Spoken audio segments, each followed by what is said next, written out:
किसी भी कंपनी में इन्वेस्ट करने से पहले आप लोग को 3 बड़े-बड़े स्टेटमेंट पढ़ने होते हैं और ये तीनों के तीनों बहुत ही ज़्यादा इंपॉर्टेंट होता है। पहला आप लोग को पी&एल पढ़ना होता है, दूसरा आपको बैलेंस शीट पढ़ना होता है, तीसरा आपको कैश फ्लो पढ़ना होता है। ऑलरेडी हमने बैलेंस शीट और पी&एल को कवर कर लिया है, हमने जितना भी समझना था as a basic retail share holder उतना हमने समझ लिया था। बाकी हम आगे और भी देखेंगे, लेकिन आज हम स्टार्ट करेंगे कैश फ्लो से। अभी कैश फ्लो पूरा एकदम बिगिनर लेवल से स्टार्ट करेंगे। आप अगर एक रिटेल शेयर होल्डर हो, आप अगर रिटेल इन्वेस्टर हो, तो आपके लिए बहुत ज़्यादा हेल्पफुल होने वाला है क्योंकि हम पूरा बेसिक लेवल से स्टार्ट करेंगे और पूरा एकदम फ्रॉड आइडेंटिफिकेशन भी हम लोग यहाँ पर देखेंगे कि अगर कंपनी में फ्रॉड हो रहा है कि नहीं, ये भी हम लोग इजीली समझ पाएंगे और ये सिर्फ और सिर्फ कैश फ्लो से आप लोगों को समझ में आ जाएगा। तो अभी हम लोग कैश फ्लो से स्टार्ट करते हैं, हम लोग बेसिक्स लेवल से जाएंगे ऊपर। तो एक एक लेवल करके ऊपर जाएंगे जैसे कि हम लोग सारे वीडियोज़ में करते हैं। तो सबसे पहले समझते हैं कि कैश फ्लो एक्चुअली है क्या, या फिर हम लोग को इसको पढ़ना क्यों पड़ता है, या फिर ज़रूरत क्यों है इसका। हम लोग के पास जब ऑलरेडी बैलेंस शीट है, पी&एल है, तब हम लोग को कैश फ्लो पढ़ना क्यों ज़रूरी होता है। तो सबसे पहले तो आप लोग को पता ही होगा कि किसी भी बिज़नेस का या फिर किसी भी कोई भी आप चीज़ ले लो, उसका सबसे ज़्यादा इम्पोर्टेंट होता है कैश फ्लो, कि बिज़नेस में कैश फ्लो कितना आ रहा है या फिर कितना जा रहा है। और कैश फ्लो का मतलब यहाँ पर सिंपल से 2 वर्ड से मिलकर, जैसे कि आप लोग को पता ही है, कैश का मतलब सिंपली लिक्विड कैश हो गया और फ्लो मतलब जो कि मूव कर रहा है। इसका मतलब आपका बिज़नेस में पैसा मूव कर रहा है या फिर आ रहा है, जा रहा है, इसको सिर्फ रिकॉर्ड किया जाता है। कैश फ्लो का मीनिंग सिर्फ यही है कि आपके बिज़नेस में कितना पैसा आ रहा है और कितना पैसा जा रहा है, सिर्फ इसी को रिकॉर्ड रिकॉर्ड किया जाता है। और ये पर्टिकुलर एक टाइम फ्रेम पे आप लोग को देखने को मिलेगा। हो सकता है किसी एक पर्टिकुलर फाइनेंशियल ईयर का, जो कि हमारे इंडिया पे चलता है। तो अप्रैल 1 से लेके आप लोगों को 31 मार्च, ये जो भी पूरा का पूरा फाइनेंशियल ईयर है, इसके बीच में किसी भी कंपनी के अंदर जितना भी पैसा आया और जितना भी पैसा गया, इसको रिकॉर्ड किया जाता है। अब कैश फ्लो का मीनिंग हमने समझ लिया, अब कैश फ्लो की ज़रूरत क्यों पड़ती है? तो आप लोग को अगर याद होगा कि मैंने अपने पिछले वीडियोज़ में बताया था कि हम लोगों को अगर जब पी&एल पढ़ते हैं, तो पी&एल पे क्या होता है कि हमारे इंडिया पे अकाउंटिंग ऐसा वर्क करता है कि जब कोई सामान आप बेचते हो, किसी भी आपने मान ली आपने कोई सामान बनाया, उसको सामान बनाने के बाद आपने किसी को बेच दिया। अब आपने अगर बेच दिया, तो ज़रूरी आपने सारा का सारा जितना भी प्रॉफ़िट था, सेल्स था, सब कुछ आपने रिकॉर्ड कर लिया, जो कि आपको पी&एल पे दिख जाएगा। अब आप अगर उस पी&एल को देखोगे, आपको लगेगा बढ़िया, मैंने तो बहुत ज़्यादा प्रॉफ़िट कर लिया। लेकिन एक्चुअल ट्रिकी पार्ट आता है जब आप कैश फ्लो बनाओगे। क्योंकि ज़रूरी नहीं है कि आपने जो सामान आपने बेचा है, ज़रूरी नहीं है कि उसका पेमेंट आया हो। अब आप लोग को ये थोड़ा-सा ट्रिकी लग सकता है कि ऐसा कैसे हो सकता है? अगर मैंने सामान बेचा है तो पैसा तो आएगा ही। तो यहाँ पर थोड़ा-सा ट्रिकी पार्ट काम करता है कि कई बार क्या होता है कि बिज़नेस में आप लोग को पता है कि उधारी बहुत चलता है। आप अगर सामान बेच रहे हो तो हो सकता है, ऐसा बहुत ज़्यादा पॉसिबिलिटी है कि सामने वाला डायरेक्टली तुरंत पेमेंट ना करे। हो सकता है वो 1 महीने बाद पेमेंट करे, 1 हफ्ते बाद पेमेंट करे, 1 दिन बाद पेमेंट करे, 1 साल बाद भी पेमेंट हो सकता है। तो ये जो टाइम फ्रेम रहता है कि आपने सामान तो बेच दिया लेकिन पैसा आया नहीं। तो इस चीज़ को समझने में कैश फ्लो बहुत ही हेल्प करता है। जैसे कि मान लीजिए आप अगर कोई सामान खरीदते हो, आप अगर कोई बहुत बड़ा सामान खरीदते हो, जैसे कि गाड़ी हो गया या फिर कोई दूसरा कोई सामान ले लो, आपने मोबाइल फ़ोन खरीदा या फिर कोई दूसरा चीज़ें आप ले लो जो कि आप खरीदते हो, बड़े-बड़े जो सामान होते हैं जो कि बहुत ज़्यादा महँगा आइटम होता है। तो आप अगर कोई बहुत बड़ा सामान खरीदते हो तो आप डायरेक्टली पेमेंट नहीं करते हो। आप लोग इंस्टॉलमेंट में पेमेंट करते हो, या फिर कोई अगर छोटा-मोटा सामान भी है, आपके पास अगर अभी पैसा नहीं है, आपने सामान ले लिया लेकिन आप बोल रहे हो कि मैं अगले महीने पेमेंट करूँगा। तो इस हिसाब से सामान उसके रिकॉर्ड में आ गया कि मैंने इतना सामान बेच दिया, लेकिन उसके जो भी प्रॉफ़िट है वो सारा का सारा कुछ पी&एल पे रिकॉर्ड हो गया। लेकिन आपने पैसा तो अभी तक दिया ही नहीं है, तो उसके कैश फ्लो में अभी तक नेगेटिव ही आया है। अब इसमें दिक्कत क्या आता है? अब इसमें दिक्कत ये होता है कि मान लीजिए आप अगर कोई एक रिटेल शेयर होल्डर, क्या होता है मोस्टली, क्या होता है, वो पी&एल पढ़ के उसको इन्वेस्ट कर देता है। वो ना बैलेंस शीट पढ़ता है, ना कैश फ्लो पढ़ता है। ऐसे में क्या दिक्कत देखने को मिलेगा? कुछ-कुछ बिज़नेस आपको ऐसे मिलेंगे मार्केट में कि आप पी&एल पे देखोगे तो बहुत ज़्यादा ग्रोथ देखने को मिलेगा। प्रॉफिट मल्टीपल टाइम फ़ोल्ड हो रहा है, मतलब मल्टी-फ़ोल्ड हो जा रहा है कुछ ही सालों में या फिर कुछ ही टाइम फ्रेम में। और सेल्स में भी आप लोगों को बहुत ज़्यादा ग्रोथ देखने को मिलेगा। तो आपके ऐसे आप अगर रिटेल शेयर होल्डर ऊपर से आप अगर सिर्फ़ और सिर्फ पी&एल देख के इन्वेस्ट कर दोगे, तो आपको ऐसा देखने लगेगा कि वाह! बिज़नेस तो बहुत ग्रोथ कर रहा है, बहुत प्रॉफ़िट कर रहा है, तो ऐसे में मुझे बिल्कुल इन्वेस्ट करना चाहिए। लेकिन ट्रिकी पार्ट कब आता है? जब आप कैश फ्लो देखोगे तो कैश फ्लो में नेगेटिव आएगा या फिर कैश फ्लो में मतलब कोई पैसा आ ही नहीं रहा। तो ऐसे में आप लोग को ईज़िली एक बात समझ में आ जाएगा कि आप जिस बिज़नेस में इन्वेस्ट कर रहे हो, प्रॉफ़िट आप लोग को भले ही बहुत ज़्यादा दिख रहा है, लेकिन एक्चुअली में बिज़नेस में एक भी पैसा नहीं आ रहा है। तो इस केस में क्या होगा कि अगर बिज़नेस में पैसा नहीं आ रहा है और आप लोगों को सेल्स प्रॉफ़िट बहुत ज़्यादा दिख रहा है, तो इसमें 2 केस हो सकता है। पहला तो कि कंपनी जिसको भी सामान अपना बेच रही है, उससे पैसा रिकवर नहीं कर पा रही है। और इससे क्या हो सकता है कि कंपनी ज़्यादा दिन ऐसे टिक नहीं सकता, क्योंकि आप अगर जिसको सामान बेच रहे हो, आपने सामान बनाया, सामान को रेडी किया, तो इसमें आपका पैसा लगा और आपका पैसा फँस गया। आपने अगर उस जिसको आपने सामान बेचा, उससे अगर आपको पैसा नहीं आया, तो आप ऐसे ज़्यादा दिन सस्टेन नहीं कर सकते, आपका लॉस हो रहा है। और दूसरा सिनेरियो आप सोचो कि कंपनी में जो भी हो, ऐसा आपको सिचुएशन इसलिए भी देखने को मिल सकता है कि कंपनी के जो प्रोमोटर्स हैं, वो आपको ठगने की कोशिश कर रहे हैं, मतलब आपसे फ्रॉड कर रहे हैं। कि जो पी&एल है उसको बहुत बड़ा करके दिखाया जा रहा है, मतलब बहुत बड़े-बड़े नंबर्स आप लोग को दिखाया जा रहा है, ताकि ज़्यादा से ज़्यादा लोग उसके कंपनी में इन्वेस्ट करें और उसका शेयर पंप हो। और ऐसे में क्या होगा, वो लोग बाकी बाद में बेच के निकल जाएँगे। और एक्चुअल में पी&ल पे आप लोगों को सारा कुछ मामला समझ में आ जाता है कि एक्चुअल में सामान बेच के पैसा आ रहा है या फिर कंपनी में जो प्रोमोटर्स है वो फ्रॉड करने की कोशिश कर रहे हैं। तो ये सब चीज़ें हम लोगों को कैश फ्लो से पता लग जाता है।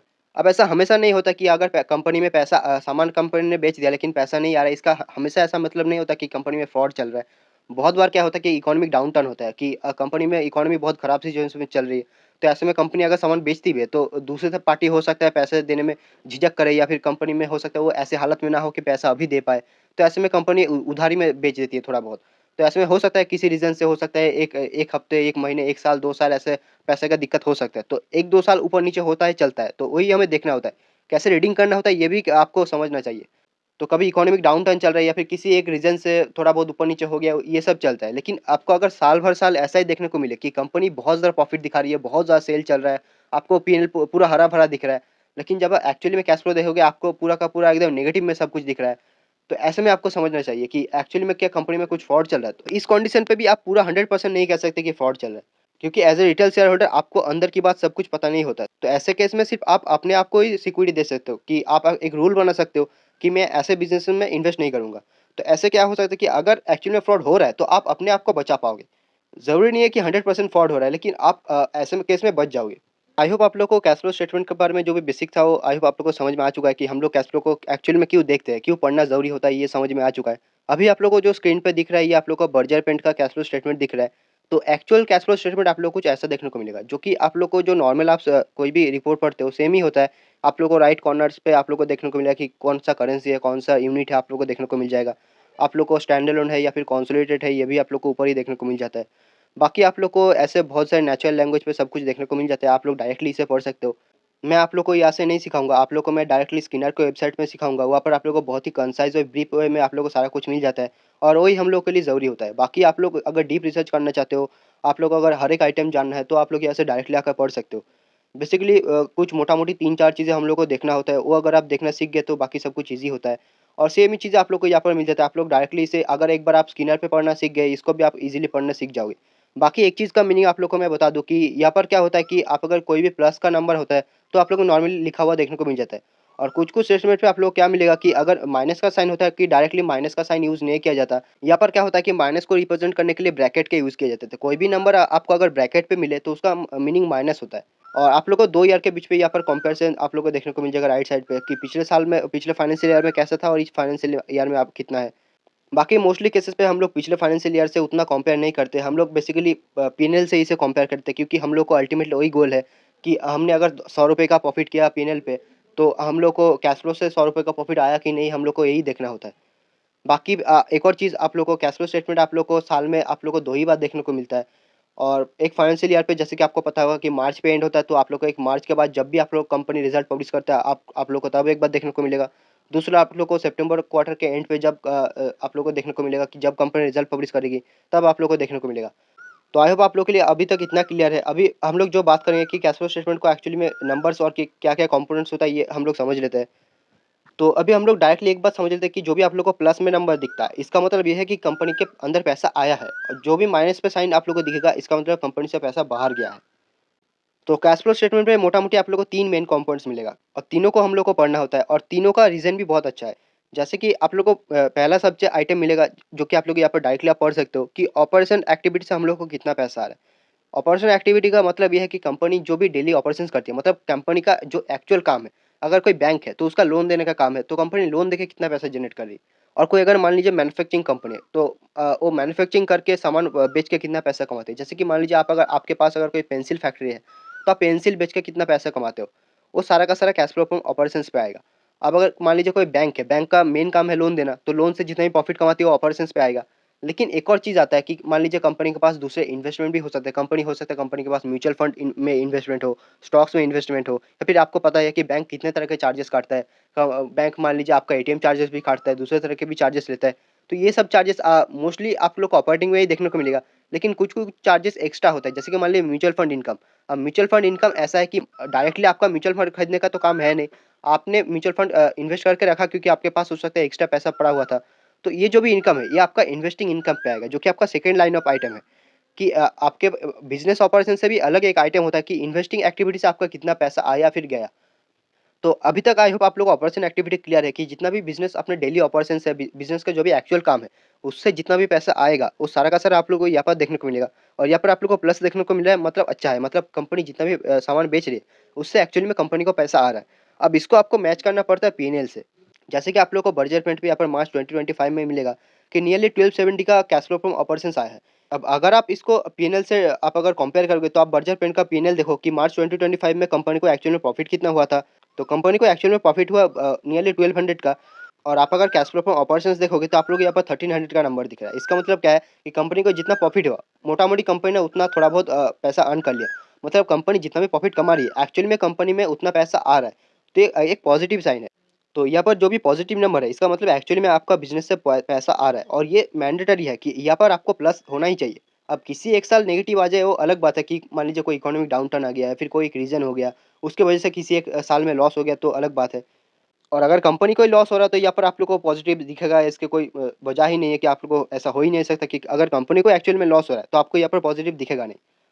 अब यहाँ पर एक एक्सेप्शन भी आता है कि कंपनी को अगर एक्चुअल में लॉस हो भी रहा है तो भी आप लोग यहाँ पर पॉजिटिव देखने को मिल सकता है, वो हम बाद में एक और केस डिस्कस कर लेंगे। लेकिन मोटा मोटी आप इतना मान लो कि एक्चुअल में अगर कंपनी को लॉस हो रहा है तो आपको यहाँ पर नेगेटिव में दिखेगा। आप as a retail shareholder किसी भी लॉस मेकिंग कंपनी में इन्वेस्ट करने जाओगे नहीं मोस्टली केसेस में। और कंपनी अगर अच्छे से प्रॉफिट कमा रही है तो यहाँ पर आपको पॉजिटिव नंबर दिखना ही चाहिए। और जैसे कि मैंने आपको दिखाया कि कंपनी का एक्चुअल में जितना प्रॉफिट कमा रही है, उतना कंपनी में जो भी ऑपरेशन है उतना उसमें आना चाहिए। उससे ज़्यादा आए, थोड़ा बहुत प्लस माइनस 20% हो जाए, दिक्कत नहीं है। मतलब अगर कंपनी 100 रुपये का प्रॉफिट कमा रही है और 80 रुपीज़ का कंपनी यहाँ पर कैश फ्लो ऑपरेशन ला रही है, दिक्कत नहीं है। थोड़ा बहुत इधर उधर चलता है क्योंकि और भी बहुत से रीजंस होते हैं जिससे ये जो भी कैश फ्लो है और हैम्पर होता है। तो इसकी वजह से थोड़ा बहुत 20% प्लस माइनस चलता है। एक और चीज़ आपको यहाँ पर नोट करना है कि मैंने जितना भी चीज़ बताया है, ये सिर्फ़ और सिर्फ़ आपको इन्हीं तरीके की कंपनीज़ में अप्लाई करना है। फाइनेंशियल कंपनीज़ में इनको अप्लाई नहीं करना है, क्योंकि फाइनेंशियल कंपनीज़ का मेन काम होता है उनका लोन देना। तो अगर लोन देना है तो इसका मतलब उनका आउटफ्लो होता है। तो जितना भी पैसा वो लोग कमाते हैं उससे ज़्यादा वो लोग लोन बाँट देते हैं। तो इसकी वजह से एनबीएफसी बैंक में और दूसरी तरह की कंपनीज़ जो भी फाइनेंशियल कंपनीज़ है, उनमें आप लोग को जो कैश फ्लो फ्रॉम ऑपरेशंस है, ये हमेशा नेगेटिव ही देखने को मिलेगा। तो उन कंपनीज़ का जो भी कैश फ्लो है वो थोड़ा-सा अलग तरीके से एनालाइज़ होता है, अलग तरीके से रीड होता है। और वो थोड़ा-सा डिफ़िकल्ट भी है।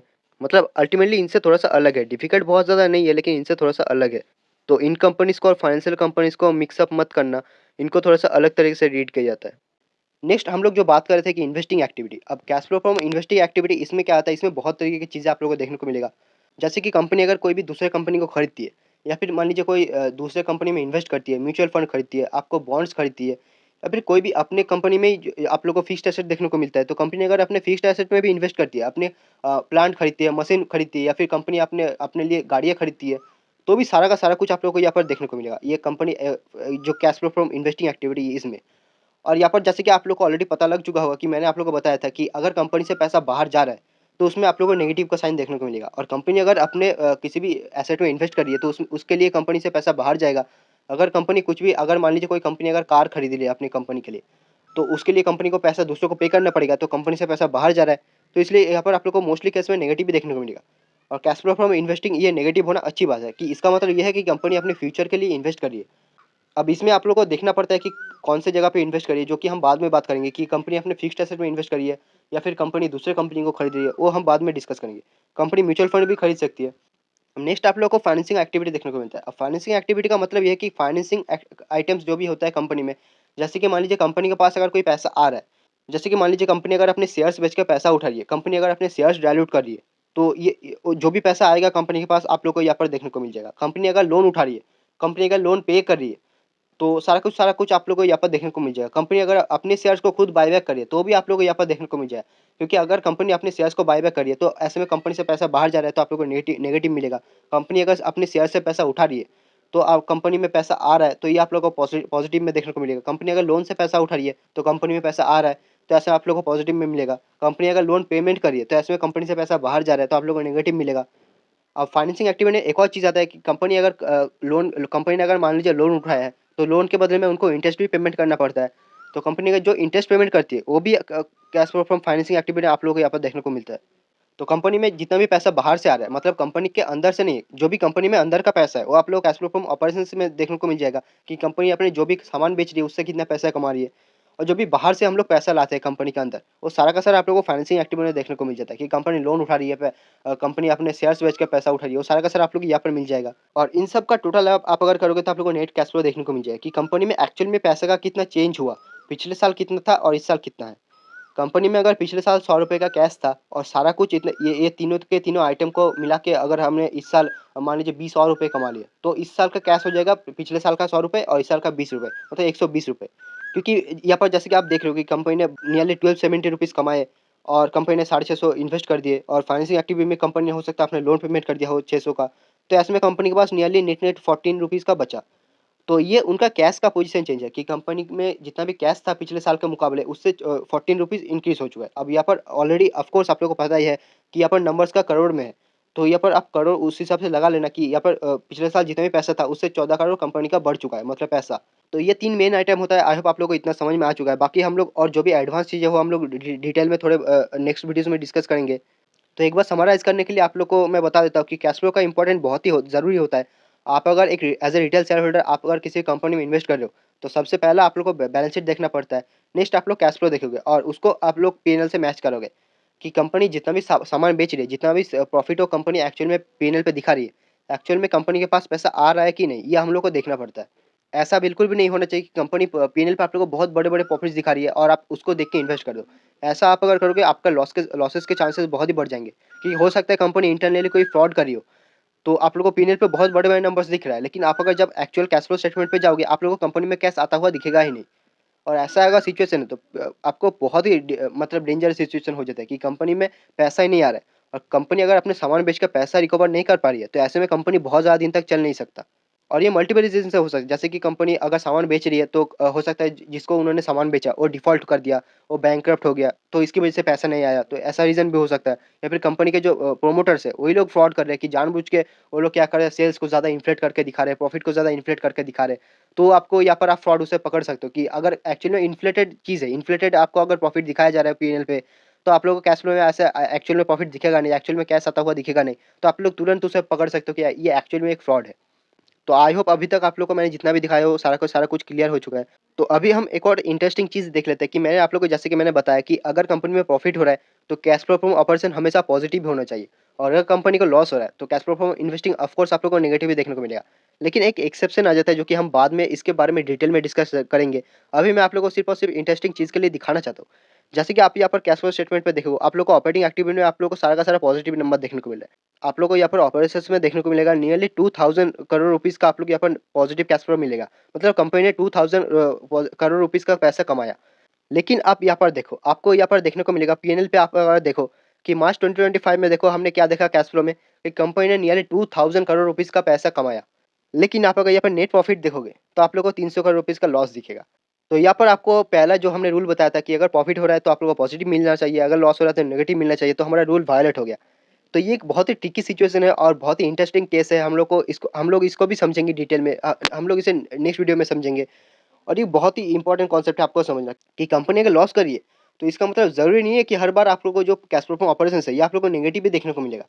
ये पॉजिटिव भी हो सकता है, उसका रीज़न भी हम लोग आगे जाकर डिस्कस करेंगे। तो आई होप आप लोगों को वीडियो पसंद आया है। थैंक यू वीडियो देखने के लिए।